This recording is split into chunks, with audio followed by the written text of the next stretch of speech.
Sabi ko, sa totoo lang, wala namang pong bato dito. Saka imposible yun, sir, na nandito po yun. Taga Davao yun, sir, di ba? Bakit po dito hinahanap? Nandito po kanina, dumating ng 6 o'clock, yung mga kapulisan, CIDG, tsaka NBI, para po, tinanong ko po sila kung bakit po nandito po sila. Sabi nila, hinahanap lang po nila si Senator Bato. Tapos sabi ko, sa totoo lang, wala namang pong bato dito sa subdivision na to. Wala naman po siyang bahay dito. Wala naman po siyang kamag-anak dito. Kaya po, imposible na nandito po siya. Ma'am, kanto yung sa amin, ano yung kaugnayan pala ni Senator Robin Padilla dito?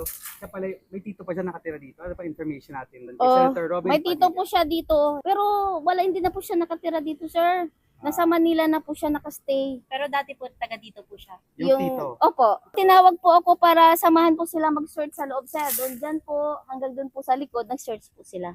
Para hanapin po daw si Senador Bato. Yun lang po. Meron po ba silang na may tao sa loob? Wala po, sir, kasi yung may-ari wala naman po dito. Wala naman po siya. Hindi po siya nakatira dito. Ilang oras sila naghalugho? Sir, kasi 6 sila dumating. Halos hanggang 6:30 po eh. Tapos wala sila nakita, umalis na rin. Oo, tapos nagpaalam na rin po siya sa amin na wala kasi sabi namin wala naman po talaga dito. Tsaka pinaano ko naman sila, sinamahan ko naman sila umikot sa buong bahay hanggang sa likod po. Wala naman po. Tsaka imposible yun, sir, na nandito po yun.